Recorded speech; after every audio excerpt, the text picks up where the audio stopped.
Amakuru atugeraho muri aka kanya aravuga yuko abapolisi bagera ku 146 bato nabo ku rwego rwa sofisiye mu gipolisi cy'u Rwanda tariki ya 16 Gashyantare uyu mwaka wa 2021 barirukanwe, abandi basaga 140 nabo bari muri izi nzego bagiye basezererwa nta maka muri polisi y'u Rwanda. Bigaragara ko mu mateka ya Minisitiri w'Ubutabera nimero 001 agakoni Moji agakoni AG agakoni 21 na nimero 002 agakoni Moji agakoni AG 21 yo ku itariki ya 13 z'ukwezi kwa 2021 aboneka mu igazeti ya leta idasanzwe yasohotse ku itariki ya 16 Gashyantare 2021 ashingiye ku byemezo by'inama y'abaminisitiri yateranye tariki ya 2 Gashyantare 2021. Mu bapolisi 146 birukanwe harimo 10 bari bafite ipeti rya senior sergeant, 32 bari bafite ipeti rya sergeant, 34 bari bafite ipeti rya corporal, abandi 70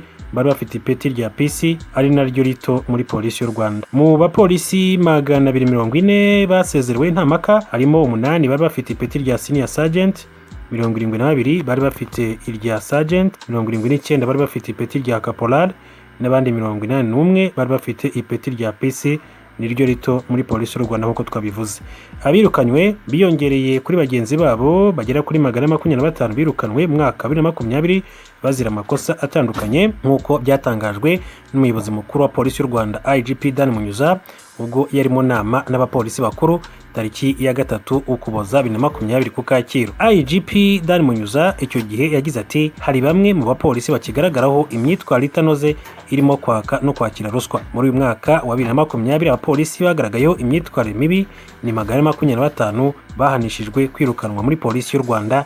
Icyo gihe n'amagambo y'umuyobozi mukuru wa polisi y'u Rwanda IGP Dan Munyuza yakomeje kugenda agarukaho. Hanyuma ijambo ry'umuyobozi mukuru wa polisi mu by'ukuri ryerekana ko n'abari birukanwe muri Gashyantare 2021 baba barazize imyitwarire nk'iyo yakomojeho icyo gihe mu mwaka ushize wa 2020. Rero n'umweyo muri polisi y'u Rwanda. Reka duce muri Repubulika Iharanira Demokarasi ya Kongo. Turi amakuru akomeza kugenda havugwa.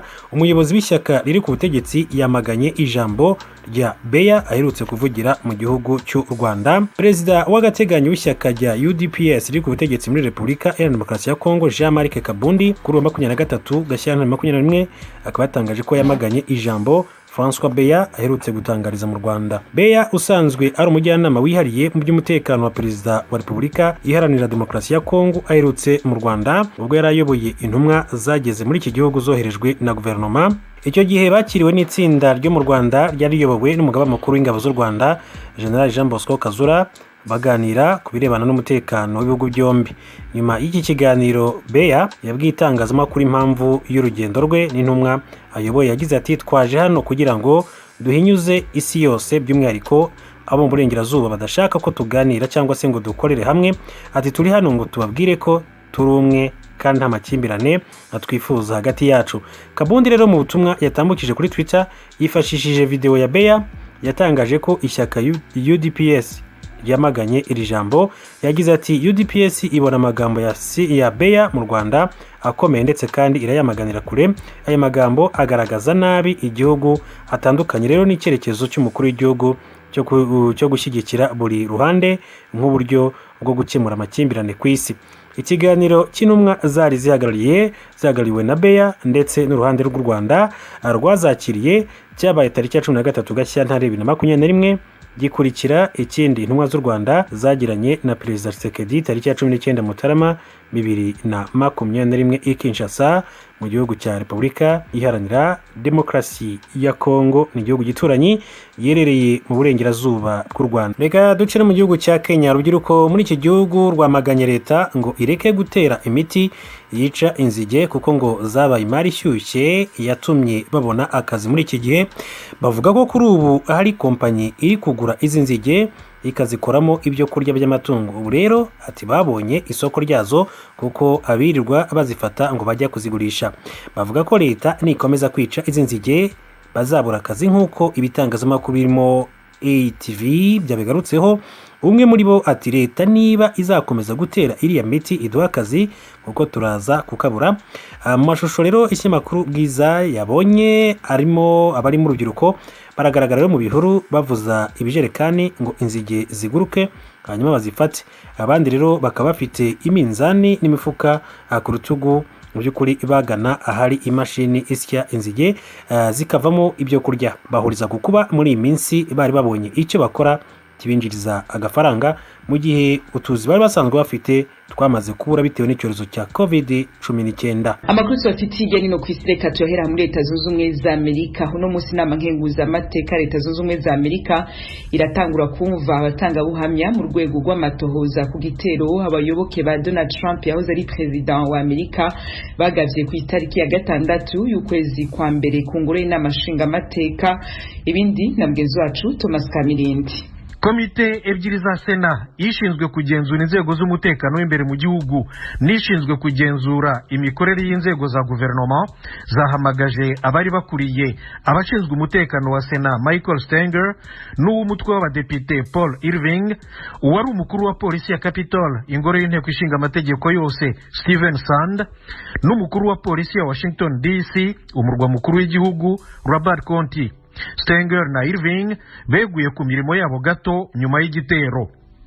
Abasenateri bakeneye kumenya ukuntu inzego z'umutekano zasangiye amakuru zari zifite mbere y'igitero, kuki abasirikare ba za leta National Guard batinze gutabara polisi ya Capitol yari yarengewe n'abateye, naho inzego zose zishinzwe umutekano wa Capitol zateshutse n'ibyo zateshutseho.